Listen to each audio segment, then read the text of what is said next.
Oke, balik lagi di acara Podcast Dinkes. Oke. Hari ini bersama saya Bubut Santosa yang akan menghadirkan narasumber the only one, Ibu Kepala Dinas Kesehatan Provinsi Banten, Dr. Hajah Ati Pramudi Hastuti MARS. Betul Ibu? Sangat betul. Saya biasanya tadi bacanya MARS. Kirain kayak planet ya Ibu ya. Bahasanya harusnya Mars gitu. Yang benernya Mars ya Bu ya? Apalah arti sebuah kata. Oh iya, nama dong Bu. Yang tema kali ini adalah podcastnya Ibu tentang Pekan Imunisasi Nasional, disingkat PIN, dan Bulan Imunisasi Anak Sekolah. Biasa disebut BIAS ya Ibu ya? Iya. Pengen tahu nih Bu, langsung aja. Dilaksanakan Pekan Imunisasi Nasional dan Bulan Imunisasi Anak Sekolah itu kapan sih Bu? Kalau kita boleh tahu nih Bu, banyak orang awam yang mungkin belum tahu ya. Oke. Untuk Pekan Imunisasi Nasional, terutama PIN polio, khusus pada imunisasi polio. Itu akan dilaksanakan nih mulai hari ini nih.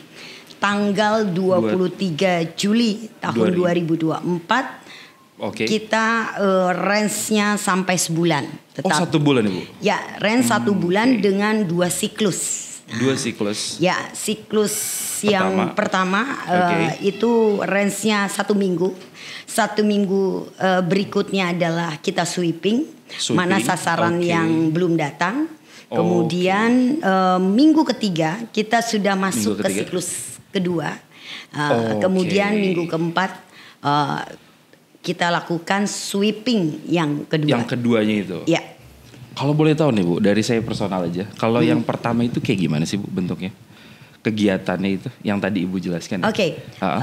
Setiap anak usia 0 sampai dengan 7 tahun. 0 sampai 7? Ya, wajib mendapatkan imunisasi polio secara tetes. Nah, yang ditetes kayak dulu ya? Ya, secara tetes setiap anak mendapatkan dosis 2 tetes di putaran pertama. Di putaran pertama 2 tetes. Kemudian dalam jeda waktu 2 minggu diulang dalam tetes yang kedua, yaitu pada dosis yang kedua, putaran kedua. Sama 2 tetes juga. 2 tetes juga? Iya. Berarti itu harus berkala ya, dari pertama dan kedua gitu ya Bu ya? Ya, betul.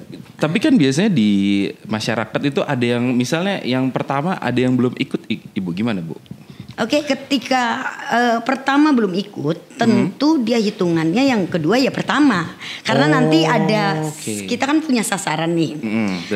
Provinsi Banten sendiri untuk anak 0 sampai 7 tahun, sasarannya itu sekitar 1.612.831. Oh, banyak juga. Cukup banyak ya Bu ya. Jadi usia 0 sampai 7 tahun. Yang tersebar tentunya di 8 kabupaten kota. Kita sudah punya data by name by address setiap anak sasaran kita yang dalam tahapan persiapan ini PIN kita sudah lakukan microplanning. Ya, artinya data-data ini sudah ada. Baik data anak balita tentu dari hasil yang kita ambil dari hasil pengukuran penimbangan. Kemarin yang 1 bulan kita laksanakan ada sekitar 824.000 anak yang sudah dilakukan pengukuran penimbangan.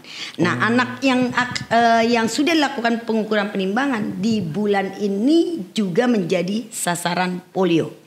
Ditambah lagi untuk anak usia di atas 5 tahun sampai dengan 7 tahun lebih 29 hari. 29 hari. Iya. Sebulan lah Ibu ya. Iya. Jadi 8 tahun kurang 1 hari. 8 tahun kurang 1 hari. Ya. Jadi sasarannya kita tambah dari sekolah-sekolah, data-data dari setiap sekolah.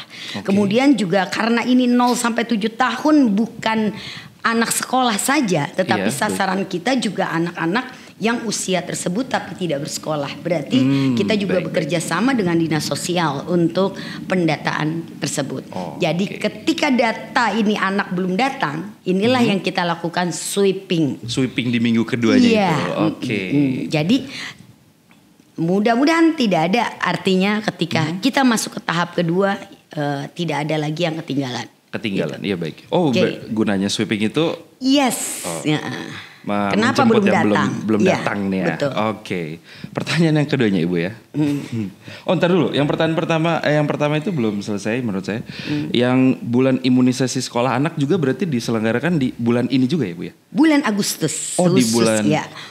Khusus bulan imunisasi anak sekolah akan kita laksanakan mulai tanggal 1 Agustus. 1 Agustus sampai akhir Agustus ya? Iya, betul. Oke. Kalau yang nasionalnya mulai dari hari ini ya Ibu ya? Iya. 23 sampai Agustus 23 berarti ya? Di dalam BIAS ini tentu berbeda dengan pekan imunisasi polio. Karena PIN ini hanya untuk polio. Oh, PIN itu polio? Iya. Kemudian untuk BIAS ini sasaran kita adalah anak kelas 1, anak kelas 5 dan kelas 6. Adapun setiap kelasnya itu berbeda-beda untuk yang kita imunisasi. Anak kelas 1 berupa campak rubella, kemudian anak kelas 5 HPV 1, anak kelas 6 adalah HPV 2. Dan pada saat BIAS pula kita akan laksanakan penjaringan anak sekolah. Jadi karena sasarannya anak baru, anak SD baru masuk ya, Bu ya. Maka kita lakukan penjaringan anak sekolah juga sampai pada bagaimana pemeriksaan kesehatan, pemeriksaan indera mereka, kemudian bagaimana faktor genetik daripada kedua orang tua. Harapannya dia selama menjalani sekolah benar-benar dalam kondisi yang sehat sehingga dia bisa menjadi anak-anak yang cerdas. Ya. Oh, tujuannya itu ya Ibu ya. Yes. Bagus sekali penjelasannya cukup detail Ibu. Kalau pengen tahu lagi nih Bu, kalau yang polio itu disebabkan oleh apa sih Bu? Terjadinya polio itu banyak yang. Jadi begini, kenapa sih saat ini negara Indonesia mengadakan pekan imunisasi nasional polio yang dilakukan secara serentak. Pekan imunisasi polio. Ini tahap 2 ya. Tahap 2 ini ada sekitar 27 provinsi yang diikut sertakan dalam tahap 2. Termasuk diantaranya adalah Provinsi Banten. Provinsi Banten. Ya, ini karena adanya kasus kejadian luar biasa. Kejadian luar biasa tuh adanya penderita polio di satu daerah. Di provinsi ini. Nanti dulu di provinsi. Sudah terjadi nih dari tahun 2022, 2023 sampai 2024 kemarin awal tahun. Maka agar tidak terjadi ke banyak daerah ini maka kita lakukan pencegahan preventif. Ya, jadi vaksin polionya pun yang diberikan saat imunisasi polio baik di bawah usia 11 bulan sampai dengan lanjutan ini berbeda. Ini vaksin polionya yang diberikan adalah vaksin polio khusus untuk KLB. Yang digunakan adalah NOVV gitu. Apa itu Bu kalau aku boleh tahu? Dia itu makhluk aneh. Dan itu Bu disebabkan oleh itu menular apa tidak sih Bu? Kalau boleh tahu ya, polio ini menular? Kalau nggak diimunisasi, kalau udah diimunisasi ya berarti pasti menular. Kalau harusnya, harusnya polio ini kan Indonesia sudah eliminasi nih. Tahun 2016 Indonesia sudah dinyatakan eliminasi polio. Nah, 2016. Nah, kalau sudah dieliminasi harusnya tidak boleh ada kejadian luar biasa. Apalagi nanti kita 2 tahun lagi mau rencana eradikasi polio. Eradikasi polio udah benar-benar bebas total. Tidak ada polio harusnya. Tidak ada polio. Kenapa tidak ada polio? Karena sudah ada vaksinasinya. Yaitu dengan tetesan polio, bahkan ada juga dengan suntikan yang kita sebut IPV. IPV. Ya. Jadi polio sampai 4 kali gitu polio diberikan. 4 kali ya. Diberikan dari anak tentunya 2, 3, 4 gitu bulan. Bulan. Ya. Polio 1, 2, 3 gitu kan. Kemudian ditambah polio 4 Nah, gitu. Kemudian IPV juga di usia yang sama saat polio 4 diberikan, ditambah dengan usia 9 bulan. Pas 9 bulan? Iya, IPV 2, suntikan itu dalam bentuknya. Bentuknya suntikan. Nah, karena ini ternyata ada kejadian luar biasa yang harusnya tadi sudah terminimalisir, maka untuk preventif sampai menyebar ke berbagai daerah, tentu dilakukan pencegahannya dengan pemberian ulang. Vaksinasi polio itu secara serentak. Yang dimana pemberian ini tentu tadi vaksinnya berbeda dengan yang kita biasa berikan di usia di bawah 11 bulan tersebut. Jenisnya disesuaikan dengan kondisi KLB yang terjadi. Ya. Sesuai kejadian ya Ibu? Ya, betul. Dan ini tanpa memandang status apakah dia sudah diimunisasi atau belum, diulang kembali seluruhnya. Gitu. Harus ikut ya Ibu? Harus ikut. Kenapa harus ikut? Karena satu saja ada anak usia 0 sampai 7 tahun tadi tidak dilakukan imunisasi, maka dia akan berpotensi menderita polio. Dan satu saja anak yang positif akan berpotensi menularkan kepada 200 anak. Oh, menular berarti Bu? Yes, ya. Gitu. Makanya target kita harus 100% dari total anak sasaran yang ada harus terimunisasi. Harus 100% ya? Yes. Ya. Itu ditularinnya oleh apa sih Bu? Kalau boleh tahu, polio itu? Mau tahu apa? Mau tahu banget? Banget lah, kan udah direkam nih ya. Anteng ya? Saya fokus sama Ibu pas ngeliat kesini pada anteng. Mau tahu banget dong Bu. Saya penasaran, jujur saya penasaran. Pertama tentu dari virus yang sudah masuk ke dalam tubuh itu biasanya keluar melalui feses, ya. Feses si anak BAB. Nah, kita tidak tahu tuh feses dibuangnya apakah sembarangan atau tidak. Ketika dia terbawa oleh angin, udara, nah itu bisa menyebabkan kontaminasi kepada tertular pada si anak tersebut. Nah, ini dari tahun 2022 nih. Pertama di penghujung Aceh kejadian luar biasa. Tahun 2022. Di akhir triwulan yaitu di bulan Oktober, tepatnya di tanggal 9 Oktober. Kasus terjadi. Kemudian merambah di tahun 2023 diawali kemudian masuk lagi ke bagian Jawa Barat, Jawa Tengah, Jawa Timur, ya.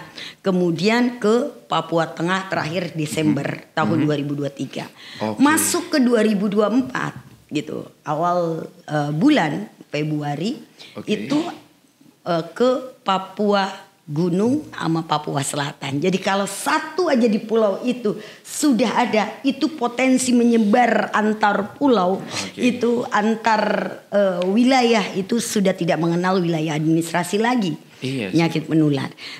Ini khawatir.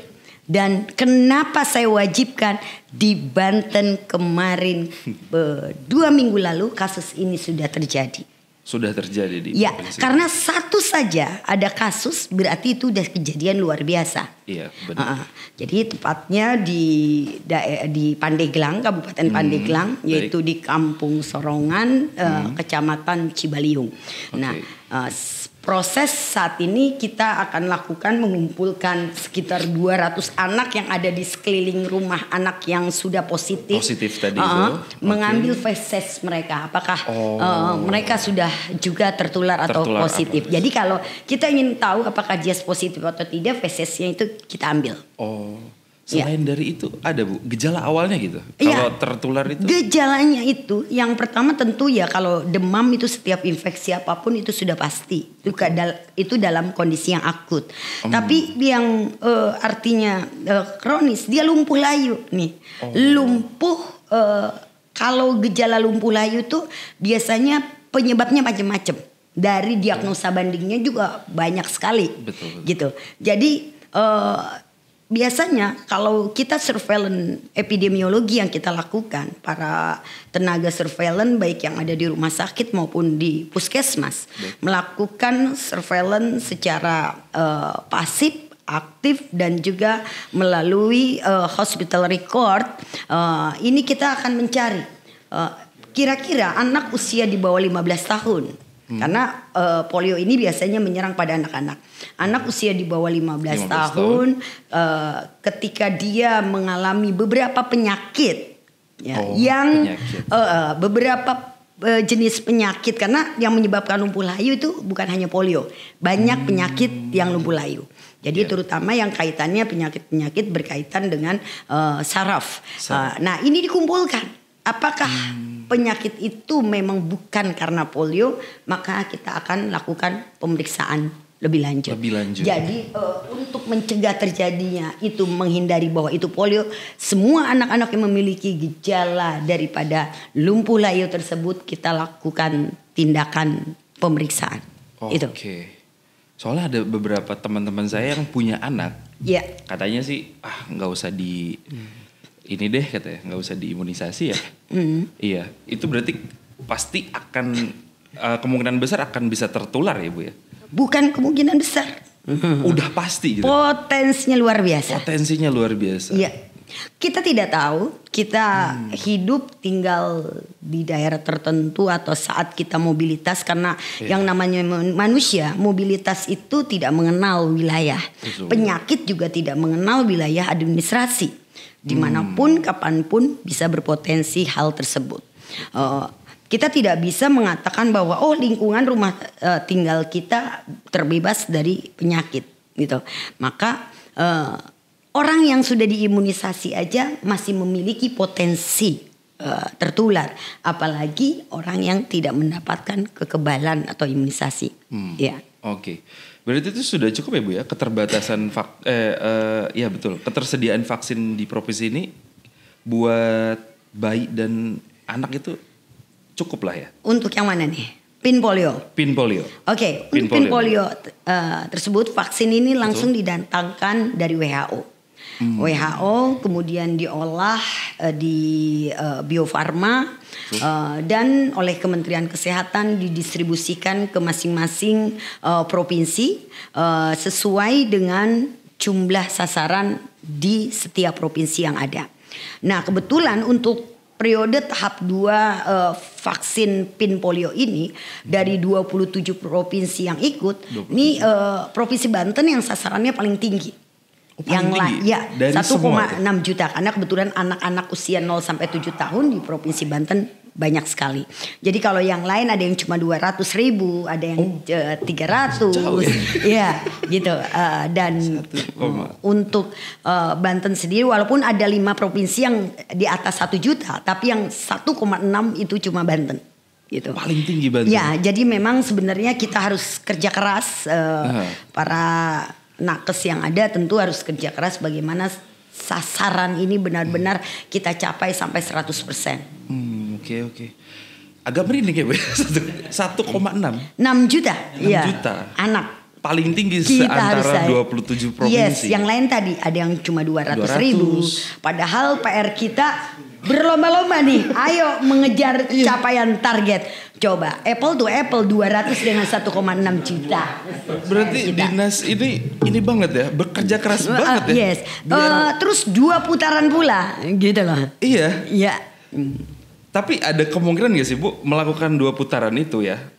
Ada aja yang miss gitu, yang tidak terjamah gitu. Kan khawatir juga ya. Kemungkinan itu ada. Ada ya. Nah, makanya oleh karenanya kita kemarin mempersiapkannya dengan sangat matang.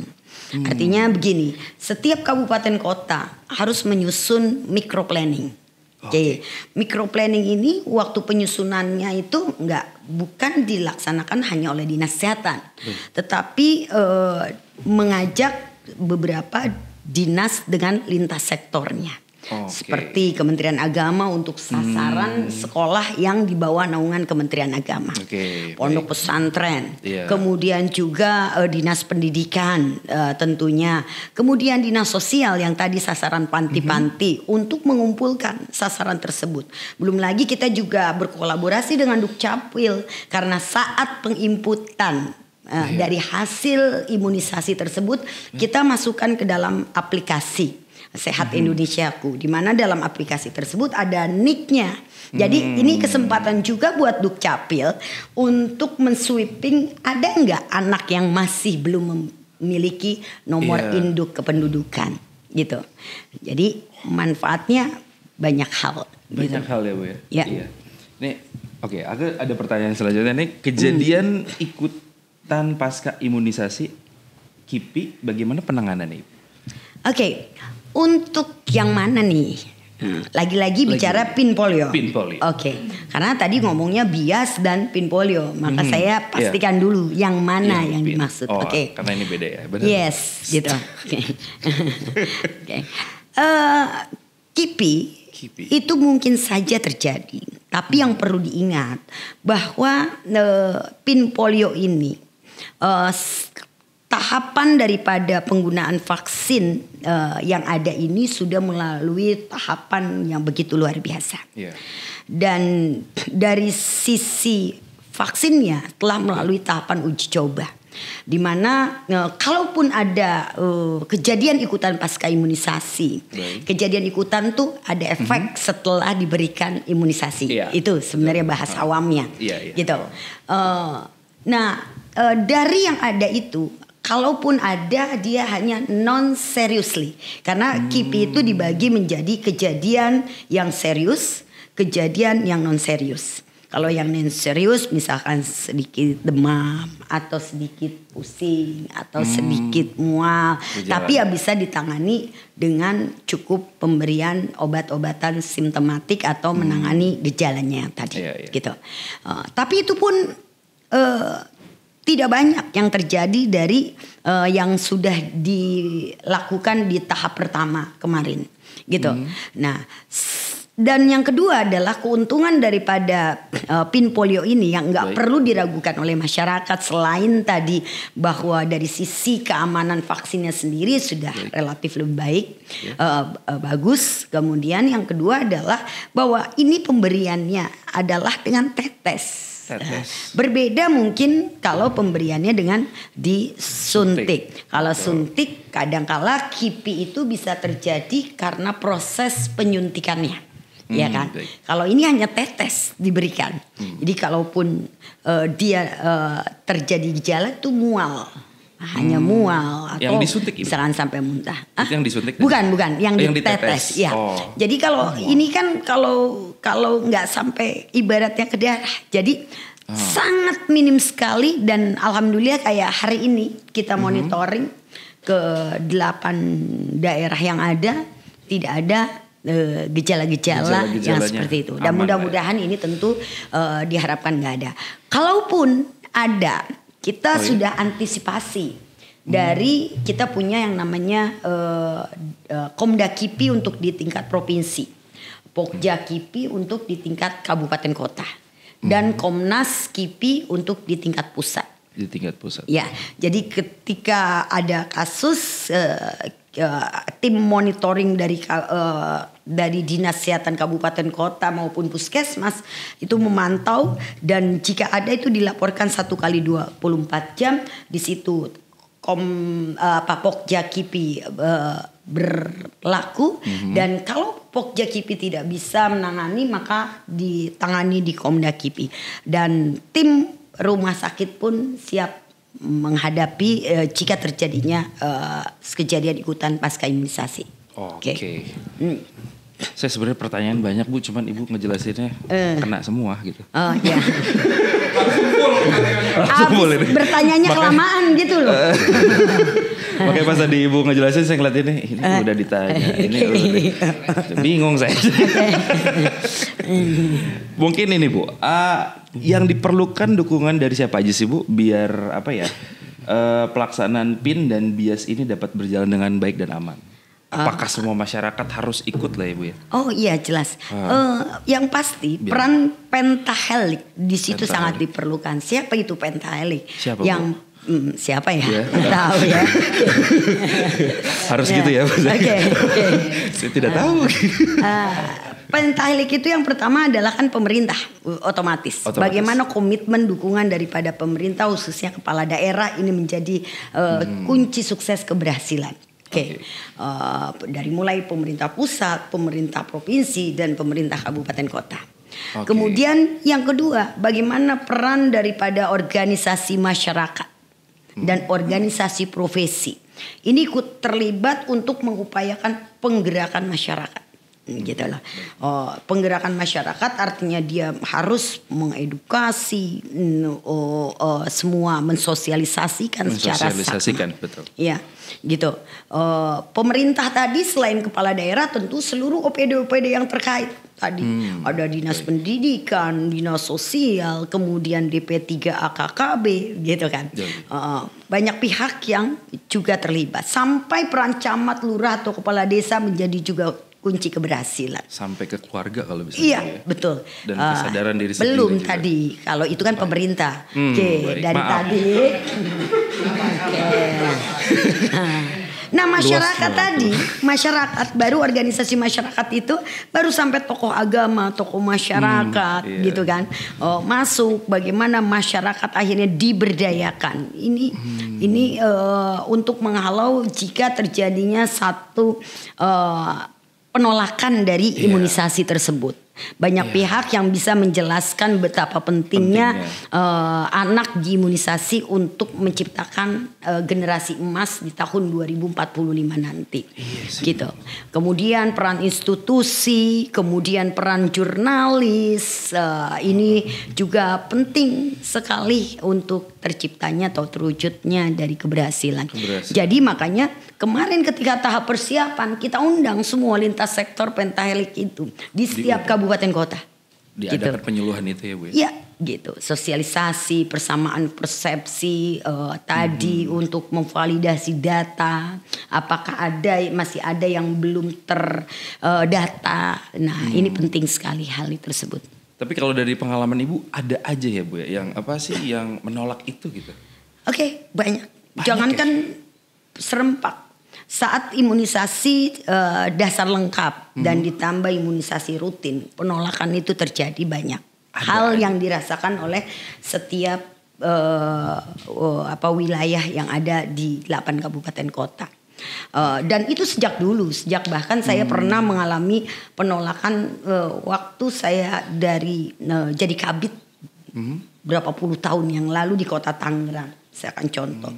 Ya ada sekelompok masyarakat yang melakukan penolakan bahwa vaksin itu haram. Gitu. Padahal sudah melewati tahapan-tahapan. Kayak kita berbicara real. Kita tidak menyinggung siapapun. Nah saat itu bahwa ini tidak bisa dilakukan edukasi atau diberikan masukan hanya oleh saya. Karena tentu harus yang lebih berkompeten dari sisi itu. Maka kemudian saya meminta MUI, kemudian juga NU untuk yang langsung mengedukasi dari pihak-pihak tertentu. Dan itulah pentingnya tadi peran-peran pentahelik. Jadi kesuksesan di dalam penggerakan massa tidak mungkin dilakukan oleh hanya seorang dinas kesehatan gitu. Oh iya sih Bu. Kayak yang tadi Ibu jelaskan tadi itu ya, butuh peran siapa aja, dibantu oleh siapa aja itu dukungannya. Kominfo termasuk. Gitu. Semuanya lah, hampir semua ya. Betul. Karena yang tadi Ibu saya masih merinding sih 1,6 juta. Itu gede banget sih Bu. Tapi kita optimis. Oh lebih optimis ya? Oh ya. Ya alhamdulillah kita begini. Dengan segala hal keterbatasan. Karena waktu cukup dadakan kita ini. Ya untuk tahap 2 ini. Karena kita juga baru saja melaksanakan 1 bulan dengan sasaran 824.000 anak. Yang saat itu bagaimana bisa nggak kita 100% mencapai semua anak balita usia 0 sampai 5 tahun dilakukan penimbangan, dibawa ke posyandu. Ya, tapi alhamdulillah tadi dengan komitmen yang luar biasa dari mulai gubernur, bupati, wali kota, kompak semua dinas kesehatan dan ditambah OPD, camat, lurah, kepala desa ini luar biasa bergerak semua. Ternyata kita mampu. Dari kacamata itu bahkan kita pertama di Indonesia yang menyelesaikan 100% dari sasaran yang ada. Ya, tepat di tanggal 30 Juni seluruh kabupaten kotanya sudah 100%. Dan dengan bekal itu maka saya memberi keyakinan kepada kabupaten kota bahwa kita pasti mampu. Pasti mampu. Iya. Nggak capek tuh Bu? 800 sekian 100% gitu. Nah sekarang biasanya 2 kali lipatnya. 2 kali lipatnya iya, nih. Okay. Ibu kalau pegel saya ya nggak boleh capek. Iya dong. Itu udah tanggung jawab. Iya sih Bu. Menyelamatkan satu anak bangsa itu jauh lebih penting. Jadi kalau bahasa ibu saya nggak ngedengar kita minimalisir tapi semuanya ya. Nggak ada. Makanya jadi ketika Kementerian Kesehatan sebenarnya menargetkan hanya 95%.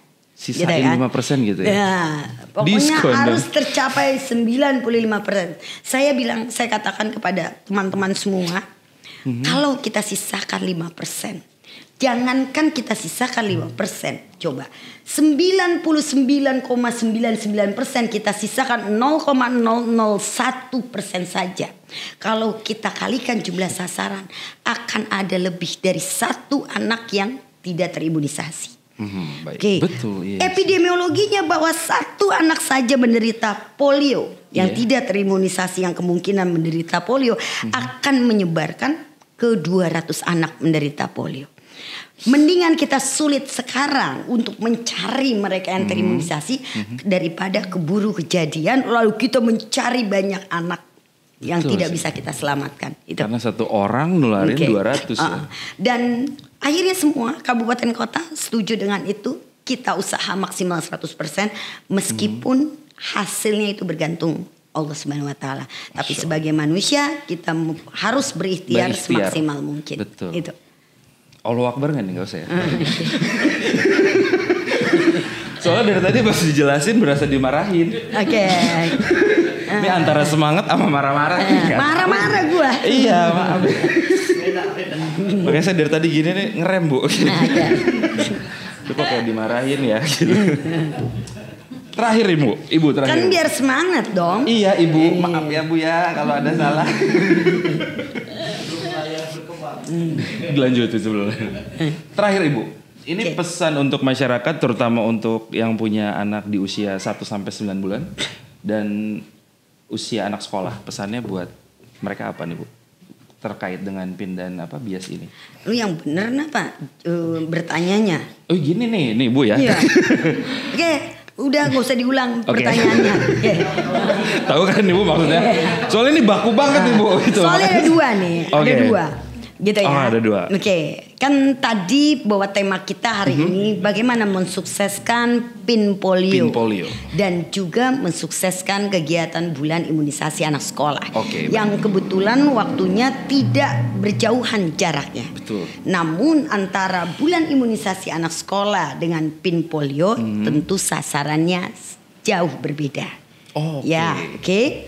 Kalau PIN polio itu sasarannya adalah untuk anak 0 sampai 7 tahun lebih 29 hari atau sampai dengan 8 tahun kurang 1 hari. Kalau bulan imunisasi anak sekolah sasarannya adalah anak kelas 1 SD, kelas 5 SD dan kelas 6 SD. Dengan suntikan atau imunisasi yang berbeda. Setiap anak SD-nya. Nah, maka tentu saran saya kepada seluruh masyarakat, jika memang orang tua sayang pada anaknya dan ingin menjadikan anak tersebut di kemudian hari tentu penerus bangsa dari diri kita sendiri. Kita ingin bangga sebagai orang tua ketika mereka menjadi anak-anak yang produktif, yang menjadi generasi penerus bangsa, menjadi generasi emas yang mampu bersaing bukan hanya di kancah lokal tapi juga kancah internasional. Dan ini punya harapan kita karena Indonesia sesuai dengan temanya bagaimana menuju Indonesia emas pada tahun 2045 karena kita akan menghadapi yang disebut bonus demografi di tahun 2035. Di mana bonus demografi itu usia produktif kita akan jauh lebih banyak dibandingkan negara-negara lain. Jadi saat negara-negara lain tidak punya penduduk yang produktif, kita punya. Yang ini bisa tersebar di seluruh pelosok negeri dan luar negeri yang ada. Artinya kita punya potensi itu. Namun untuk bisa mencapai itu semua dari sekarang nih anak-anak 0 tersebut 7 tahun tersebut harus kita persiapkan. Apakah pendidikannya dulu atau kesehatan? Dua-duanya sama beriringan. Antara pendidikan kesehatan tidak ada yang lebih dulu. Dua-duanya sama pentingnya, sama lebih dahulunya. Betul. Tanpa kesehatan, pendidikan mereka tidak akan bisa secara maksimal menyerap. Tanpa pendidikan, kesehatan juga tidak mungkin berhasil. Maka dua-duanya penting sekali. Maka kalau orang tua menganggap dan merasa sayang sama anaknya, tentu lakukanlah. Pastikan anak-anaknya harus mendapatkan imunisasi. Bawa, jangan nunggu di sweeping tadi, tapi bawa ke fasilitas pelayanan kesehatan karena layanan PIN polio ini kita buka di posyandu, di sekolah, kemudian juga di fasilitas pelayanan kesehatan lainnya seperti rumah sakit dan klinik. Semua ikut berperan untuk mendekatkan akses kepada masyarakat. Pemerintah berusaha agar masyarakat tidak sulit mendapatkan akses layanan PIN polio ini. Nah, kemudian begitu juga bagaimana pentingnya imunisasi lanjutan terhadap beberapa jenis imunisasi yang diadakan di saat bulan imunisasi anak sekolah. Karena bias itu biasanya kita buka setahun 2 kali. Yakni di bulan Agustus dan di bulan November. Dengan tema imunisasinya beda-beda. Gitu ya, di bulan Agustus tadi hanya campak rubella pada anak kelas 1, kelas 5 HPV untuk mencegah kanker serviks pada anak perempuan. Kemudian di kelas 6 juga sama mencegah kanker serviks untuk dosis yang kedua. Nah, nanti bias di bulan November tersebut juga mendapatkan imunisasi lanjutan karena setiap imunisasi akan lebih kuat jangkauan imunitas kita, akan bertambah lama jarak imunitas kita akan kita terbebas atau terminimalisir dari penyakit tersebut, yaitu ketika kita mendapatkan booster selanjutnya yaitu di bulan November yang sasarannya berbeda gitu. Yaitu jadi dengan imunisasinya juga berbeda. Untuk kelas 1 imunisasinya DT. Dan kemudian kelas 2 imunisasinya TD. Kemudian kelas 5 imunisasinya TD. Nah, ini akan dilakukan setiap tahun untuk bulan imunisasi anak nasional. Tapi untuk PIN polio ini adalah diberikan tanpa memandang dia sudah di polio atau bukan, karena ini adalah untuk mengantisipasi terjadinya KLB di satu daerah. Karena tadi ingat bahwa penyakit menular ini tidak mengenal batas wilayah kapanpun tidak menutup kemungkinan akan bisa terjadi pada anak kita. Oleh karenanya kita harus benar-benar lindungi anak kita dengan pemberian imunisasi. Bu, ini dari saya pertanyaan Bu ya. Ini udah beres sih sebenarnya pertanyaannya. Kalau yang dia udah aman, udah diimunisasi semua, berarti aman lah dia ya Bu ya. Tapi atau masih ada kemungkinan bisa tertular ya Bu? Manusia itu kan berbeda ya. Jadi imunisasi ini ketika orang diimunisasi bukan mereka sudah dipastikan tidak sama sekali terkena. Gitu lah. Tapi minimal ketika mereka mendapatkan imunisasi, kalaupun dia terkena tidak menimbulkan dampak komplikasi, disabilitas atau kecacatan atau bahkan kematian. Jadi kalaupun dia terkena, dia lebih ringan. Lebih ringan. Yes. Oh, gitu. Jadi tetap kena tapi tidak separah itu. Tapi belum tentu kena. Bahkan lebih banyak yang tidak terkena. Oh, karena ada. Ya, kalau yang terkena hanya 1-2 saja. Dari mereka statusnya sudah diimunisasi. Oke. Ini sebenarnya pertanyaan udah habis, Bu. Oke. Cuman tadi saya pertanyaan saya aja itu. Saya ada kegelisahan tadi. Pokoknya Ibu udah ngejawab semua pertanyaan yang sebenarnya saya belum tanyain tapi Ibu udah jawab nih. Jadi bingung kan? Ya. Kita anggap beres aja. Tapi emang udah beres, penjelasan Ibu sangat amat berapi-api sih Bu yang saya tadi lihat ya. Semangat banget Ibu. Untuk menyelamatkan masyarakat tentu sebagai kepala dinas kesehatan harus selalu semangat. Keren Ibu. Kalau bukan kita siapa lagi? Betul. Oke, tema kita hari ini adalah polio tadi udah berakhir yang disampaikan oleh Ibu Dr. Haji Ati Pramudi Astuti Mars ya. Bener ya? Sekarang bener ya, bukan Mars. Demikianlah podcast hari ini dari Dinkes, podcast Dinkes. Terima kasih. Assalamualaikum warahmatullahi wabarakatuh. Waalaikumsalam warahmatullahi wabarakatuh.